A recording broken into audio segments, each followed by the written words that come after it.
that's for Radio Mayapur. Today we are in the Manor, a beautiful place in UK. And this is a place donated, of course, by George Harrison, a very beautiful temple. We have Goshala with many cows. We have many visitors, thousands and millions of visitors during the year. We have a lot of program going on. Today we are very fortunate to have with us Mahimarnava Prabhu. And he's from Somalia. Somalia is in Africa. Yeah, East Africa. East Africa. He's born in 1995, so he's very young, handsome. And he studied in London, BA, Business Administration, which is very good. And then, so today we're doing a podcast with him. It's a beautiful sunny day for a change, because it's been raining for so many days, you know? Yeah. But it's a beautiful day. And so thank you, Prabhuji, to come today for this podcast. Tell us a little bit about your family in Somalia, because Somalia is a place, I've never been there, although my grandfather was prisoner of war in Addis Ababa. Yeah. I don't know if he's in Somalia or some other country, somewhere there. But maybe it's not in Somalia, it's somewhere else. And yeah, it doesn't matter. Just tell us a little bit about your background. First of all, thank you so much for having me on this show. I'm so grateful. And yeah, I get this kind of question asked a lot about like, what's Somali like? How did you join Krishna consciousness? So I was born in Somalia in 1995. And the time that I was born, I don't really recall or recollect too many experiences in my upbringing, because I was born during a civil war. Oh. So when I was born, there was already like a civil war that was breaking out between different tribes. And so my parents, from a very early age, had to migrate from Somalia. And so we spent quite a few times really moving around different countries and different cities. I remember a little bit Kenya. In Africa itself? In Africa, within Africa. So Kenya. You went South Africa also? I can't recall it, because I was really young. In fact, when I was born in Somalia, my parents once told me that the war was really, really bad, that I was nearly shot with a bullet to the head. So I don't really recall so much of my time in Somalia, but I did move around a lot. But there is one thing I remember, and that one thing I remember is the good times I had. So not just in Somalia, wherever I moved there, because we used to celebrate Eid. So Eid is like one of the sort of Muslim festivals. So I remember like during Eid, I had my friends, and you know, we used to go around neighbors asking for like money as a gift, and we used to just observe the festival. It was like Sankirtan, but for the Muslims. So I remember a little bit of that, but other than that, I don't recall so much. Other than when I moved to the UK, that's where. But you have brothers and sisters? Yeah, so I have 2 brothers and I have 4 sisters. So it's quite a huge family, and majority of my siblings were born in Somalia, and I'm the eldest. So so I was the firstborn. So when you moved to UK? I moved to with your father? Yeah, so I actually moved with my mom first, and then my father moved later, and I moved in the early 20s. So I would say 2003, 4, 5, around that period of time. It was actually really good those days in the UK, much cleaner, much more simple than now. But one thing can I just kind of go back maybe? Sure. I think one thing that I really, really remember during my time in Somalia is just religion was a huge part of my foundation in life. Nice. So I used to go to like madrasa, they call it in Arabic, which is like school. And I used to learn Arabic there. I used to like Arabic, meaning how to read the Quran, how to remember the Quran, recite. And yeah, we used to learn a lot about religion. So that's one thing I remember was a very sort of an important part of my life that I used Which was nice? Yeah, it was really nice, because I think at some point we're going to mention it, because moving forward, like coming into Krishna consciousness, I would say that foundation growing up as a child of like chanting on beads, reading the Quran, listening to teachers every single day, it kind of really helped me a lot. But what is the explanation in the Quran about God, for example? Because I'm coming from background of Christian, so Jesus and Catholic. Yeah. So about, let's say you are coming from a background of Muslim, and therefore, what's your conception of God? Of course, Allah, the all great one. But apart from that, of course, I think what it is my conception of God is that God is there, God is present, God is very much involved in our life. Absolutely. Al-Wahid, Ar-Rahman, God is compassionate, Ar-Rahim, the most benevolent. So in Islam, God has been given 99 different unique quality names. That's beautiful. And those names describes the different features and the different qualities and personality of God. And so I grew up like really reciting these. I didn't memorize all 99, but at the same time, I could appreciate that, you know, Al-Malik, he's the king of all kings. So all this is really beautiful. But the only thing that really sort of I couldn't just understand is that we have the names of God, And the quality of God. and the qualities of God, but the he has no visibility form. of God. Means you can't see. Yeah, so you can't see him, and if you try and even question that, if you try and ask questions about that, then suddenly it's like, you know, it's the greatest crime it's considered. So for me, it was just What should be a crime? Because when you say God is all powerful, God is the most beautiful, God is all present, and God is helping everybody. because my But understanding. why God should not have a form? So what I was taught, the understanding that I was taught is that because we have a material mind, and so when we try and conceptualize God with our material mind, and we're trying to put a material kind of restrictions and limitations to him. Okay, it makes sense. But it's interesting because in the Quran, it also speaks about how God sits on an arsh. Arsh is I don't know if you know. It's Throne. Throne. True. So you know, growing up, it's like I used to kind of think about this all the time. I course. never really asked anyone so much when I was younger until I got older. But it's like if you're sitting on an arch, then that must mean that there is some form. Awesome.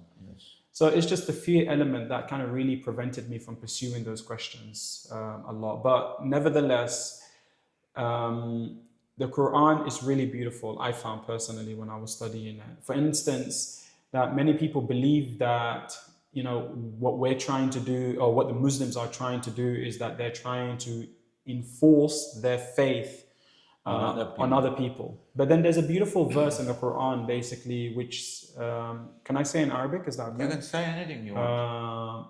قل هو الله قل يا أيها الكافرون لا أعبد ما تعبدون ولا أنتم عابدون ما أعبد ولا أنا عابد ما عبدتم لكم دينكم ولي دين. So the last verse is so beautiful. لكم دينكم ولي دين.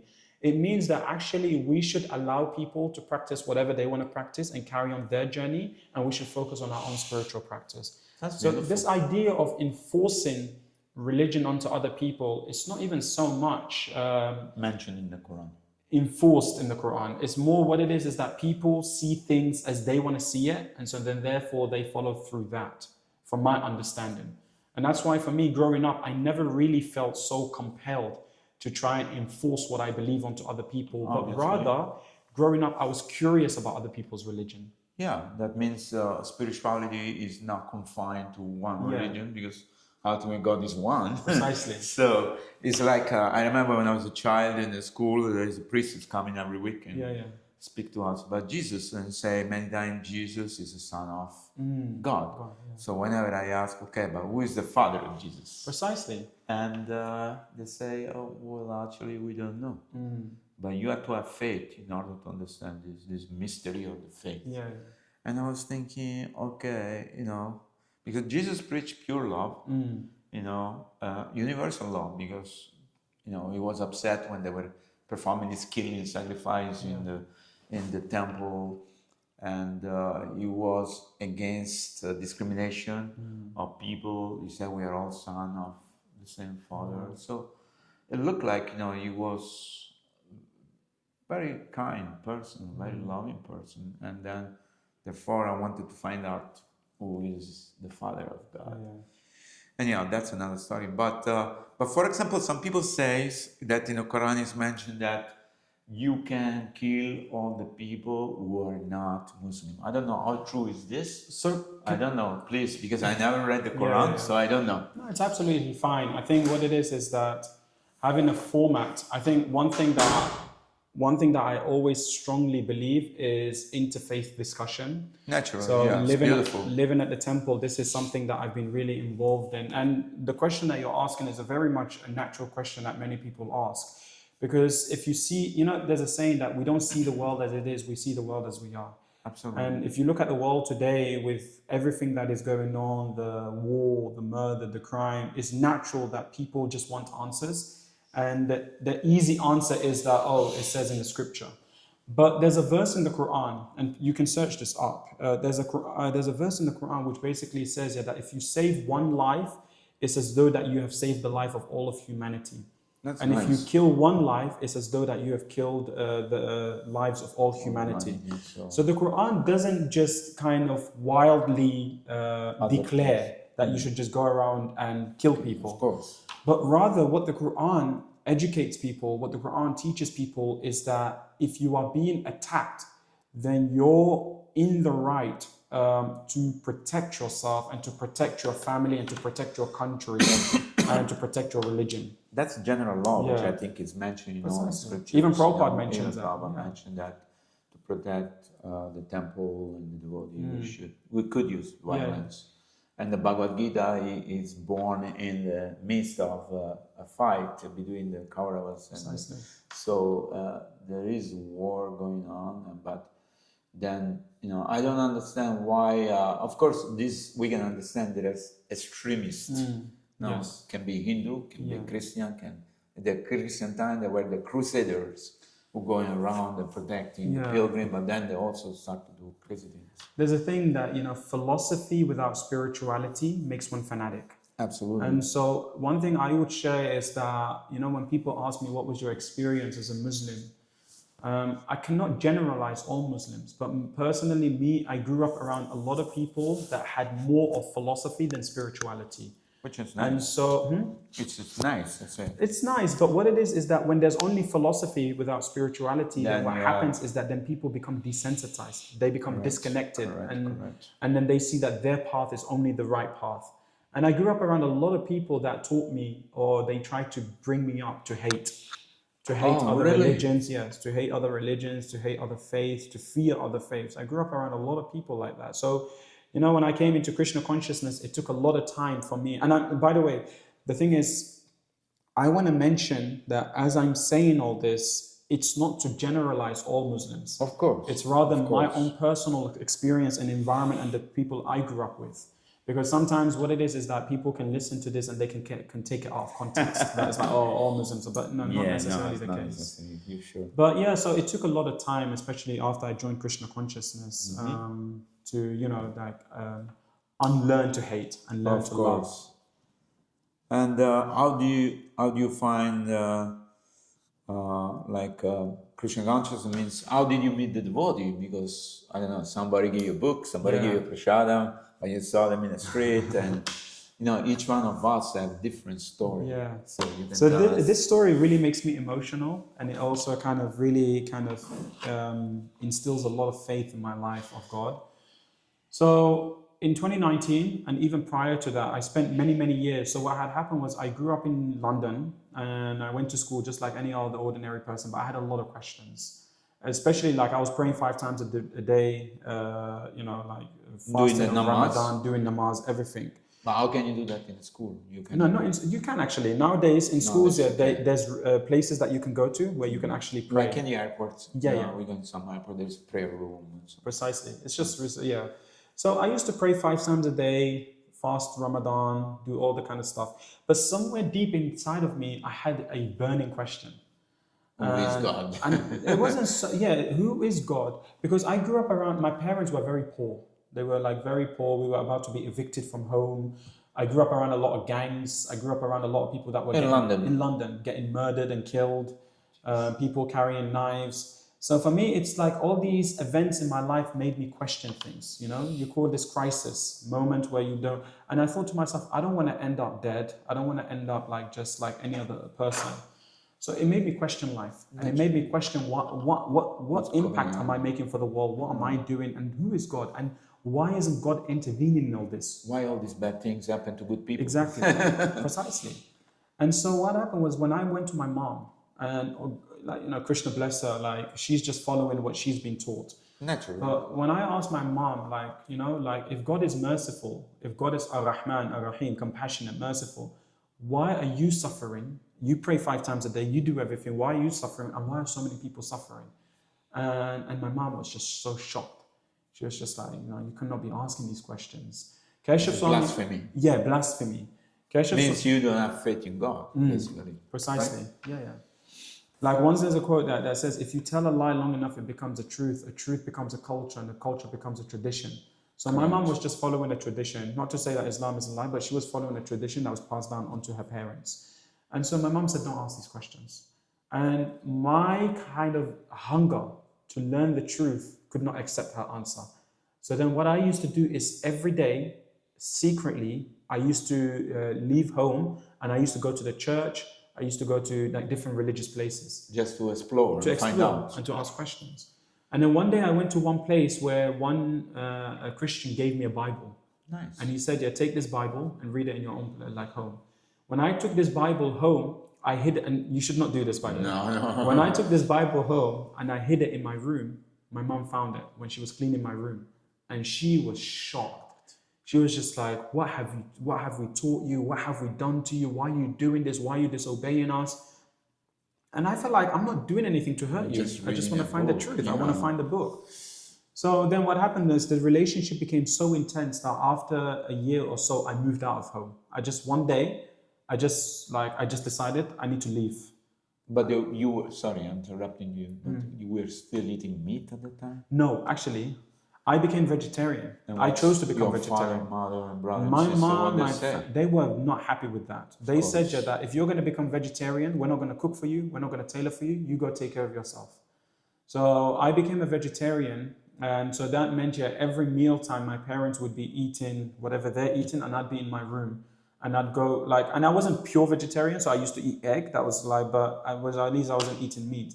So I used to go to the kitchen. When they weren't in the kitchen, I used to cook my own, you can say, dinner, vegetarian dinner, and I used to eat in my room. But let me step back 1 second, because you studied the Quran, I did not. Yeah. Is there anywhere mentioned that we should not eat other animal? Because I know you say for Muslims you should not eat pigs, for example.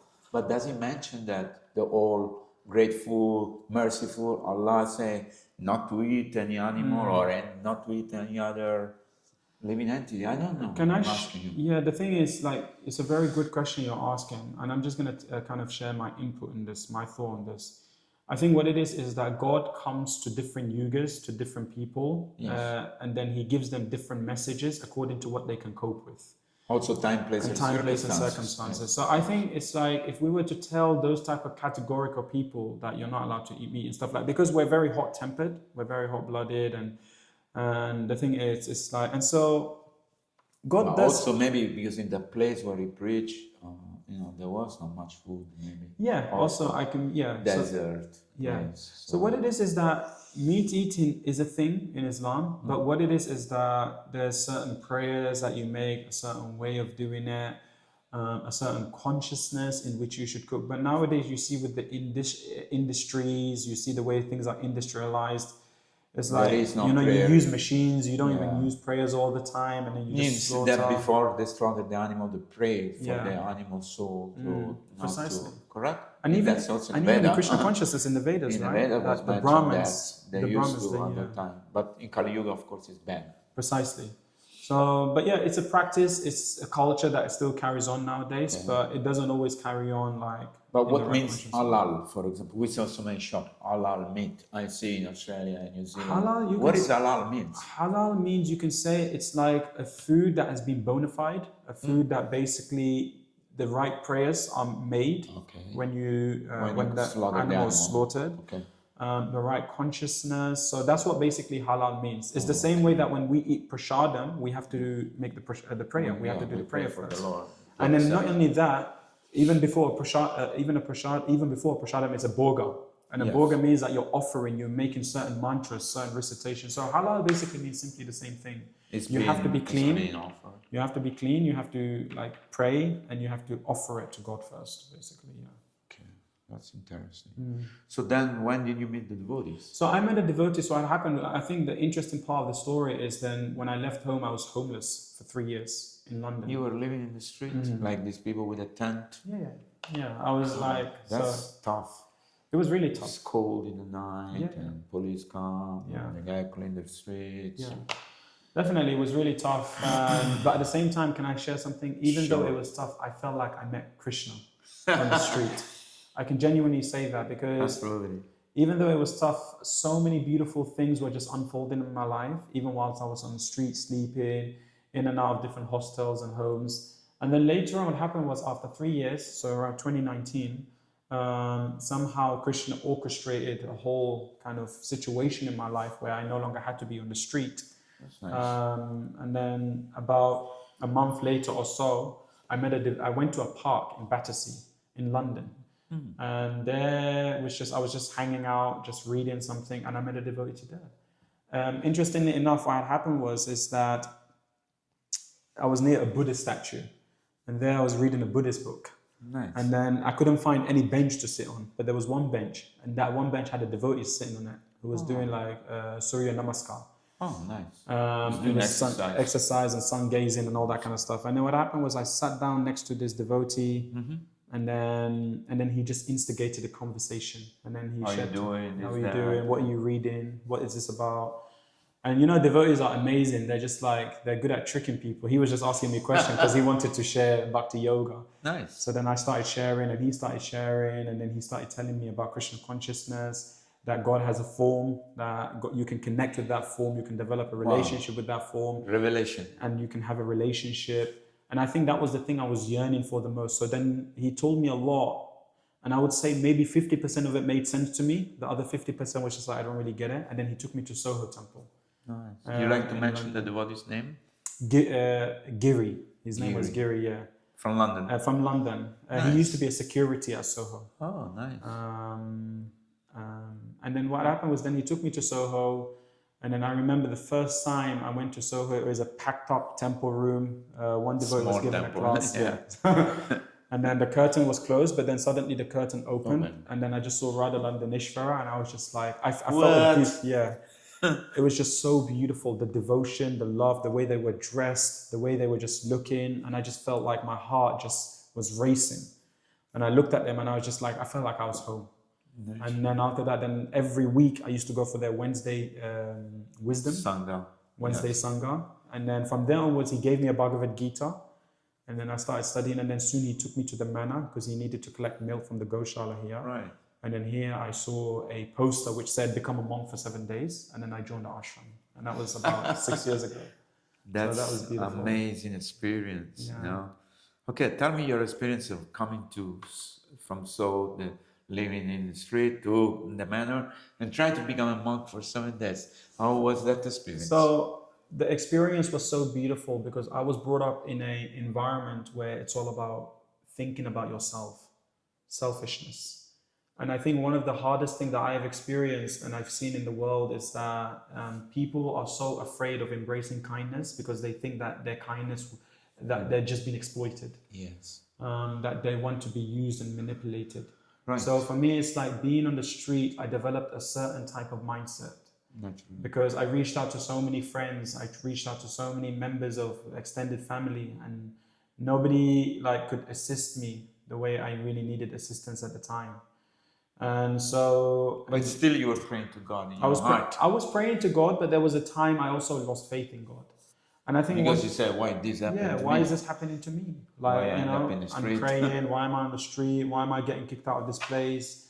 But then what happened is that you kind of really meet Krishna face to face in times of challenges. Somehow my faith was reinstilled. And then when I came to Soho Temple, honestly, I would say that was the first time I realized that family is not just who you're related to. Family it's the people you share your time and life. You share your time, you share your spirituality with, you share your life with. And so every week coming to Soho Temple was the highlight of my week. Because it was like the prasadam, the pizza and the chips and just amazing. The talks. Everything was just so beautiful. And I would say even more beautiful than that was that the devotees never put any pressure on me. It wasn't that you had to become a Hare Krishna and that's the only reason we will feed you. No. They were so kind and so generous, and they allowed me to take my own pace to learn about Krishna before I could say that I want to give my life to this. That's a very important point, because in other religions people push you and say, unless you're part of our club, you won't be able to come here. Yeah. Even the monks, sometimes, the Christian religion, you can come here and have free food, but if you go every day, maybe you have to do something. Precisely. And it's like, so this is amazing. A lot of people used to like, because I went to a church for some time. I was at a mosque. And it's like you mentioned so many times, what it is that instead of people giving you that space to be able to develop that pressure you. Yeah, connection with what you're following, what you're doing, they pressure you. And then sometimes, and so one thing, like, when people used to tell me that you're going to go to hell, I used to think to myself, I'm already in hell. So it's just like, you telling me I'm going to go to hell. Is it? So, but the devotees never said that to me. In fact, the devotees said to me, you know what, we will share everything with you. And if you want to follow this, we'll guide you and help you. And if you don't want to follow it, we wish you all the best of luck. And I found that beautiful. Fantastic. So then that was Soho experience. But then what happened was at that time also, like I was going from jobs to jobs. I was just like, so many things were just happening here and there. So when Giri brought me to the manor, and then I saw this become a monk for 7 days, I almost feel like what happened, and Srila Prabhupada talks about this. Srila Prabhupada talks about how when one is sincere to come into Krishna, Krishna takes everything away from that person. Yes. It takes so when I came to the manor, it's like I didn't really have a work. I left school, and I didn't have any attachment to society or to anything. Or to family. Because I kind of gave it all up.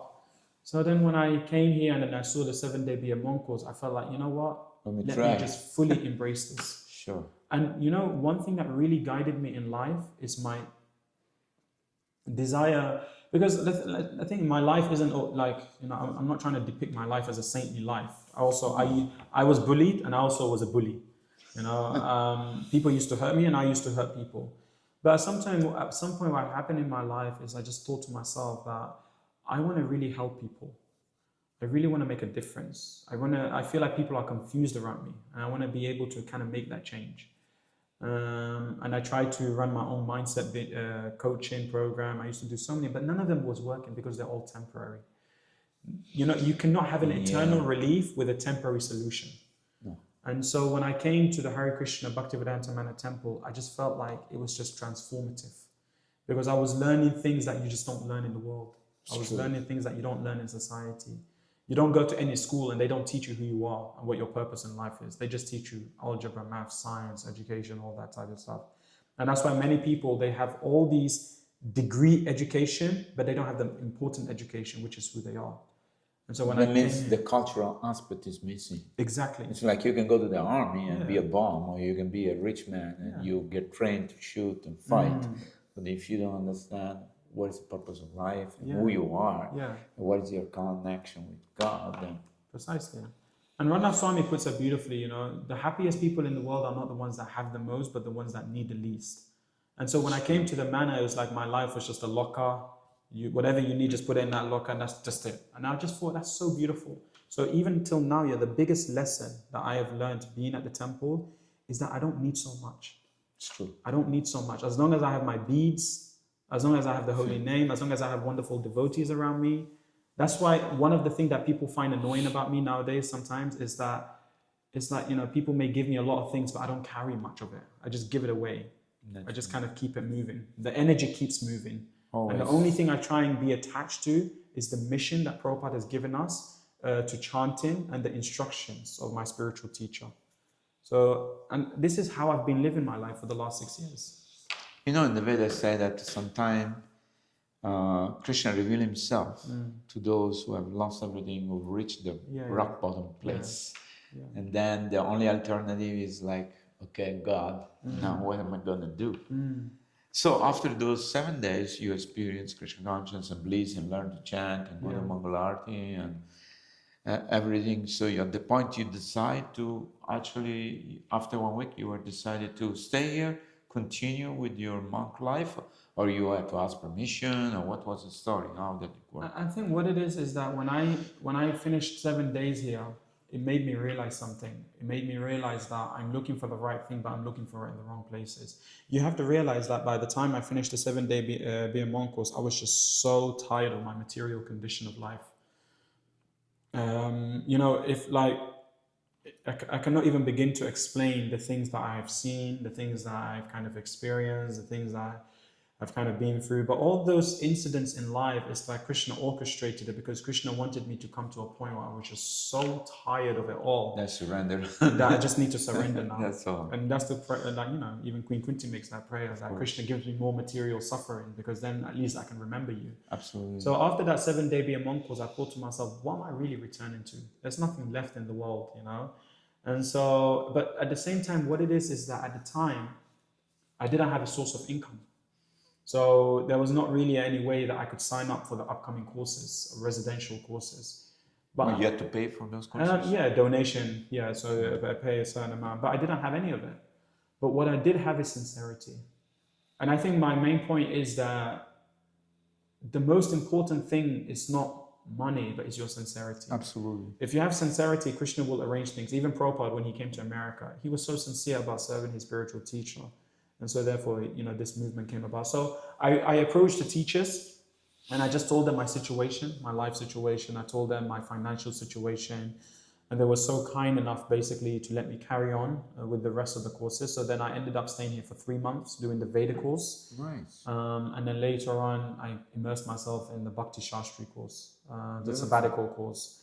So altogether, it took like 6 months, 6-7 months of being here. But then from there onwards, I just felt like I have found my purpose in life. That, like somehow or another, go deep in Krishna consciousness, really immerse myself in it, practice it, be sincere about it, and then try and share that with the world. Because I think, I was thinking about this the other day. I may have been homeless for 3 years, but I feel like most people are homeless their whole life. Our life, yes. Because what it is that they just don't know who they are. They have no home within themselves. They have there's a temple, but that temple is basically absent because they're trying to take Krishna away and trying to put themselves at the center. So I realized that, the whole world is homeless. So many people are homeless. So many people are being abused by their mind. So somehow another Krishna consciousness, I just found to be that answer, that if you share it with people in a way that is practical, relevant, in a way that, they can understand and digest, then it's like they can find home again. Let me ask a question first. For example, some of your Muslim friends or relatives could have asked, okay, why you didn't try to go to the mosque and become, the priest in the mosque? Did you ever thought about this? So I used to go to mosque every day. Okay. And I used to... Because there are Muslim priests, what they're called? Imams. Imams, so imams. So I used to go to the mosque every day. I used to study the Quran every day. And you spoke to the imam also? Yeah, I spoke to the imams. Some of my teachers were like imams, like they were the heads of the mosques. So it's not that I did not trial out that route. But again, like I said, one thing I really want to emphasize is that they're just sharing what they've been taught to share. That's true. The thing there was no personal realization in the heart about God? Or they just, was a book preparation and Prabhupada said that devotees need to be introspective. Absolutely. And Prabhupada said that devotees also need to question. Always. And I think what it is that those people don't question. Submissiveness is a very prominent element of many religions. Just surrender. Be submissive. Yes. God has given you this, God has told you to do this, and just be submissive to it. And I think so, therefore, when I came across the Gita, the most beautiful element was Krishna was asking a lot of questions to Arjuna. And I'm a very I like questions. So I just thought to myself, it's good. It's good that, we can question religion. It's good that we can question faith. It's good that we can question how things happen. Always. So I think I did ask a lot of questions. But you were not satisfied. I wasn't satisfied. But let me ask you a question. This imam, you spoke to them. According to you now, in retrospect, when you look at them, you think they were sincere, honest, and they were trying to follow what the Quran said, but they did not have personal realization about God? I wouldn't say that. The thing is... Because we cannot generalize religion. We cannot generalize. And so, I can't say for myself whether they had personal realizations or not. But when you spoke to them... But what it is that one thing was that even if people have personal realization, they're not always expressive about it. They cannot share, because otherwise they're not always expressive about it. So what it is that it's about conformity. It's about what is the normality. And I like what Bhaktivedanta Swami once said. He said that the most important thing that we need to avoid is being normal in an abnormal world. Yeah, I was reading the other day. It's very beautiful. So Bhaktivedanta Maharaj says that normal in today's modern day and age is insanity. And so what it is that sometimes it's like, I'm not saying that they didn't have personal realization, but because But they they did couldn't not share want to them. be, I don't know if it's the right word, they did not, like, many people are afraid of being orchestrized. Is that right? They Orchestrated. don't, okay, yeah, they don't like to kind of feel like left out. So then therefore, you know, they conform, they try and what is the norm and how do I conduct myself according to the norm. And that's why for like one thing I would share is that growing up, I just felt very lonely in my life because I felt like I had a lot of questions because I didn't feel like I was part of the community. Right. I had a lot of questions, and as a result of it, it's like people just thought I was weird. Why does You this are person? the black sheep. Yeah, basically. I have the same experience because I was also questioning everything. But let me ask you another question. For example, in the Muslim religion there is the Sufi who are dancing and they are bhakti, they are oriented, devotional, and they're also vegetarian. For example, I don't know if they're accepted by the Muslim or not. I know they're coming from Turkey, Afghanistan, that side. I don't know if you had it in Africa also, in your country, in Somalia, there were some Sufi or not. There must be some spiritualist people who are deep into spirituality above what the scriptures are. I think what it is that God can be obtained in so many ways. It's just some journeys are a bit slower than others. Sure. And so what it is that, and I was having this conversation with a friend the other day, that even Prophet Muhammad sallallahu alaihi wasallam foresaw a time after his kind of departure where Islam, and it says even in scriptures, where Islam would be sectioned into so many different groups. And I think that's with any faith. Any faith, what happens can see the Christian, the Adventist, Protestant, this one, that one. Because what it is that people start to perceive their own perception of faith. And they think they know better than the other guys. So in Islam, I can't recall the full, but there's Sunni, Shia, Sufi, and then there was another one. And there's this agreement of how things should have played out after the Prophet. Some believe that it was the Prophet's uncle that should have been the Khalifa. So there's a lot of disagreement and dispute in that, and that is the main kind of, you can say, differences. Like who is the guru, who is the Acharya, who is the Pope. Precisely.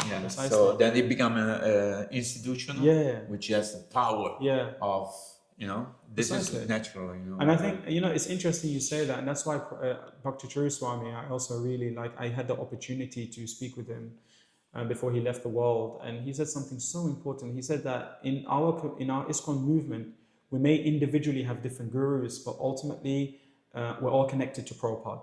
Of course. And so therefore, if we can understand that, essentially there's that person who's kind of really brought about everything else, but then we need living gurus. We need gurus that can guide us in person. Yes. As long as we kind of also keep our relationship with Prabhupada, then there won't be as much calamity. There won't be so much conflict. So the same with Islam. It was that, that you'll have many imams, you'll have many kind of different caliphs, leaders, trying to guide the nation towards God consciousness. But there was a lot of dispute during that period of time. And as a result of it, it kind of segregated into many different... But according to you, this is another hard question. How the terrorists, we see terrorists mostly Muslim, of course there are Christian terrorists, there are Hindu terrorists, but all these terrorists coming from, we see many attacks in the world, bombs, suicide bomber and this and that.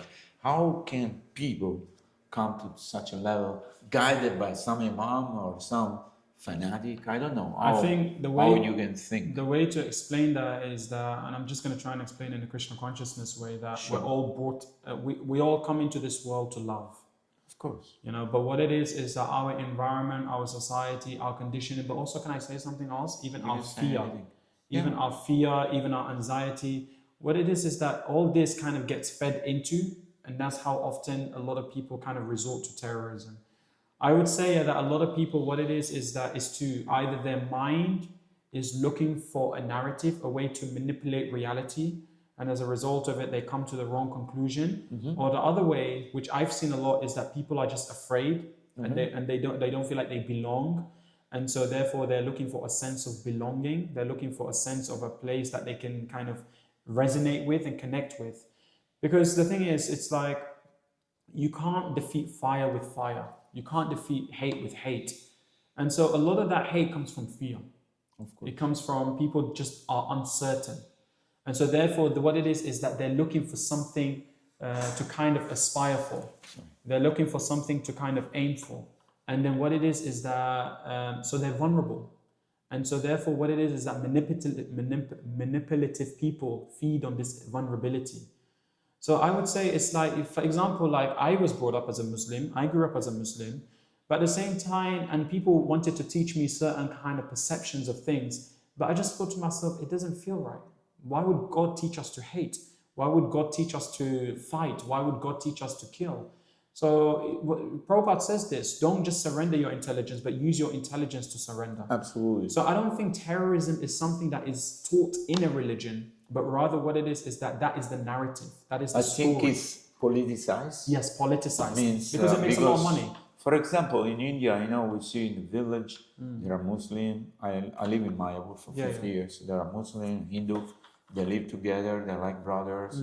And when the Muslim daughter get married, they invite their friend, their Hindu. When the Hindu daughter get married, they invite the Muslim because they're neighbor, they're friend, they grow up, they crops together. They're like one family. They help each other. But then the politician come and say, no, this, that, this, that. They create this illusion of fight, or this, you are not belonging to this group, and this group is against this, because they build up things in their mind. I want to share something interesting once I learned. And it's so beautiful. Because like the thing is, I grew up around a lot of Islamophobia. So I grew up around a lot of that, where like a lot of people, they weren't very favorable to Muslims. They wanted to attack Muslims. Like I used to hear stories of women that are like, people that try to push women on the train track. All these kind of stories, in the UK. But something beautiful that came to my mind is that not everything in our memory is history, and not everything in history is in our memory. Correct. So what it is that sometimes we kind of take a little moment in our history, and then we focus on that so much, we amplify it, we focus on it, then that becomes our whole narrative and story and the way we live our life. So we may find that there are fearful times in history where Muslims were being targeted. And then we may focus on that so much, then that focus becomes hatred. It becomes anger. It becomes frustration. But at the same time, what it is I look back on my history and I realize there were times that people were very kind to me. They were very generous to me, and they were very encouraging and supportive, especially like as someone who's practicing my faith. And then if you focus on that and you amplify that, then you'll realize that, wow, the world isn't against me. I'm against myself. Correct. And when you feel like you're against yourself, then you'll just kind of defend yourself around everything else. So terrorism isn't something that is born from any religion, but it's born from a particular person's consciousness, a way of thinking, a mindset. And people have been instrumentalized by politicians as well. And what it is as a result of it, society feeds on that. And society monetizes on that. Society looks for ways to exaggerate that because, in material world, it's a place of dukhalayam. It's a place of misery. There's no peace. There's no shanti.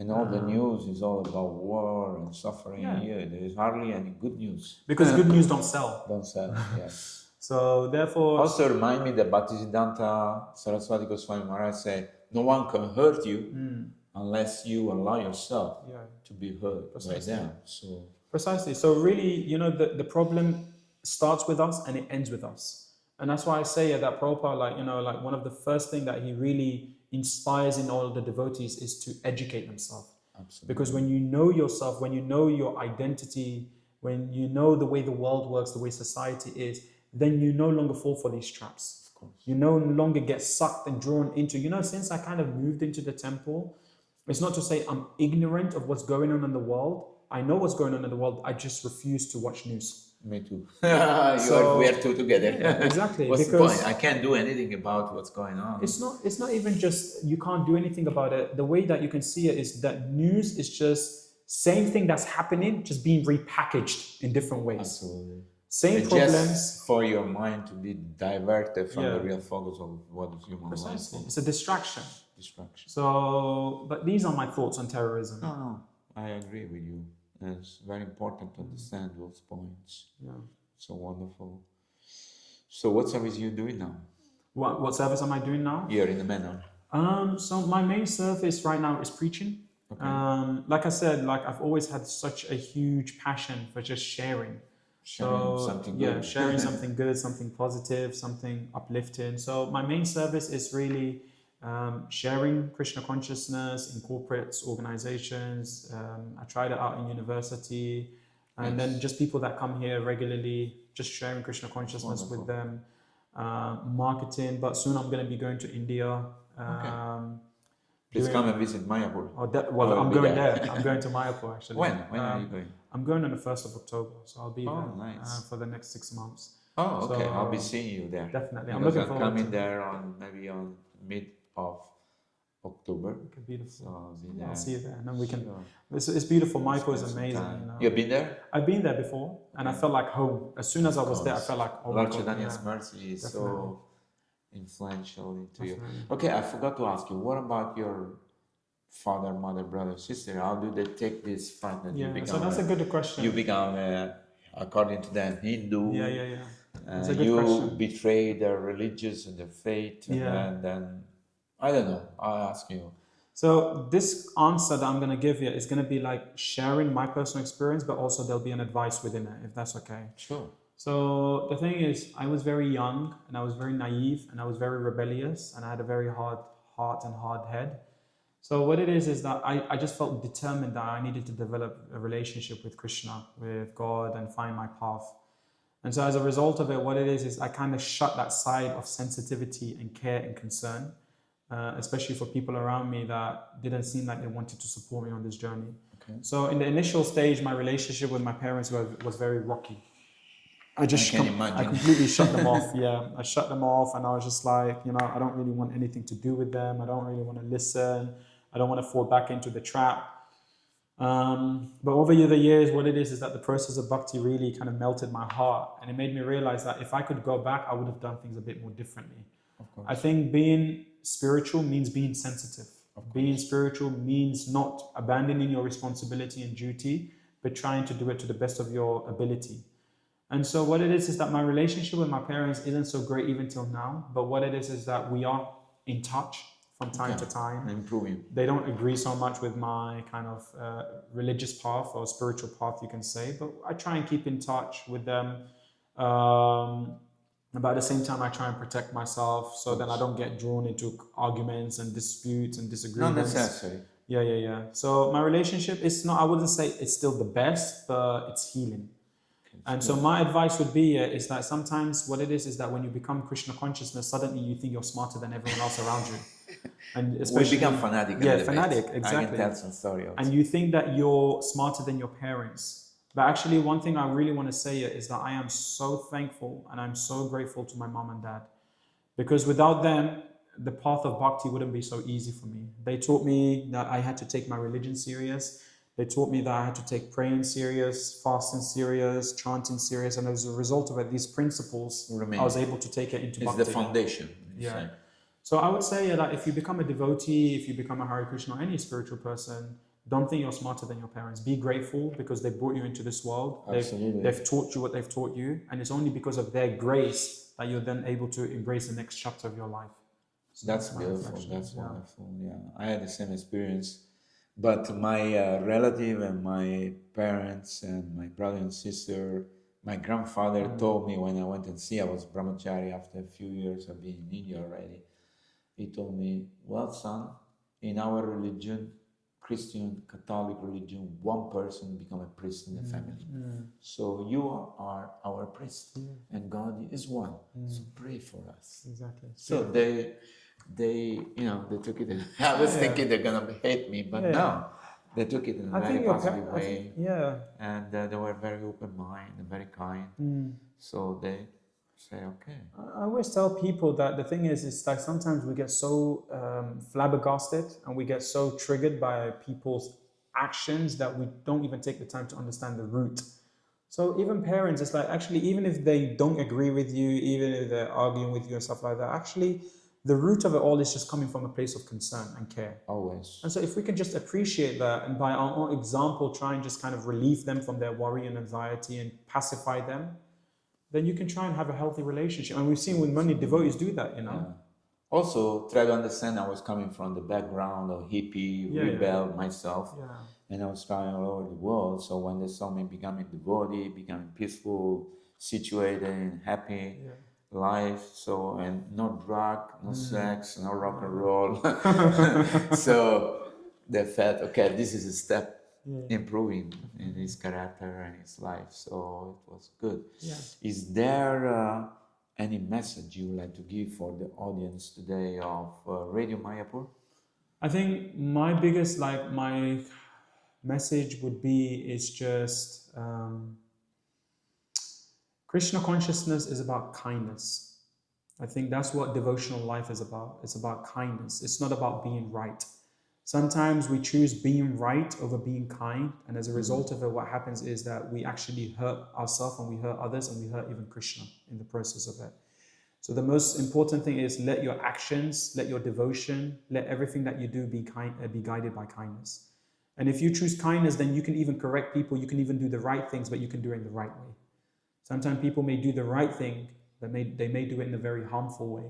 And then it actually, what happens is that it basically snatches people's faith in Krishna, in Prabhupada, in our beautiful society. So yeah, just choose kindness, be kind, be loving, be supportive.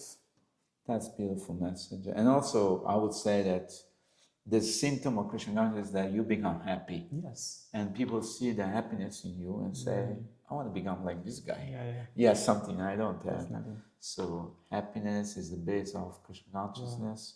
We don't have to be fanatic. We were in the beginning, we become a little fanatic, as you say. But then as we become mature, we know how to, either present Krishna consciousness in such a way that people can digest it. It's like a doctor. If you give it too much medicine, you die. If you give it too less, you die. Yeah. So the doctor knows how to give how much medicine you need that you can actually recover your body. So we are all in this material world, which is like Prabhupada explained, like hospital. So we are all trying to help each other in being situated in the Krishna consciousness. I think it was one story that just came to my mind. I think it was Shama Sundar Prabhu. Yeah. Or maybe it might not be, but I was just listening to this lecture where basically one person's name basically translated as, or one disciple's name translated as like the source of all, servant of the source of all wealth, or something around wealth. I can't really recall. And so then this devotee went to Prabhupada and said to Prabhupada, like, is there like something around like, do a lot of goals exist? Where can I find these goals? And the Prabhupada was basically asking him, why are you asking me so many questions about gold? And then this disciple said, yeah, because I feel like if I can get enough gold, even a little bit of gold, then we can help the movement. And Prabhupada said that I'd rather have 20 or so, like I'd rather have wonderful disciples and devotees rather than having gold. Because devotees are like Chintamani. They're the real wealth. They're the real value. They're the real gold. So, our actions should, like you were saying, our actions should inspire people and reinstill faith in them about devotional service rather than making them run away. Of course. So actually, yes, that's my meditation, is that devotees are the real wealth and jewels in Kali Yuga. Krishna says in the Bhagavatam that I give the power to my devotee to distribute my mercy. Yeah. So you can give to anybody you want. Definitely. Krishna is merciful to everybody, but he will not interfere with your personal choices and your personal individuality. But the devotee go out and distribute the mercy in the form of book, in the form of prachara, in the form of kirtan, in the form of festival, in whatever form. And if people can take a little bit of that, they get a little taste of Krishna consciousness, and then they can connect to spirituality. I'd like to thank you very much for this beautiful time we spent together. Thank you so much. It was very nice. Enjoy. And I'll see you in Mayapur soon. Thank you so Hare much. Krishna. Srila Prabhupada ki jai. Ananta Koti Vaishnava Vrinda ki jai. Gaur Premananda. Hare.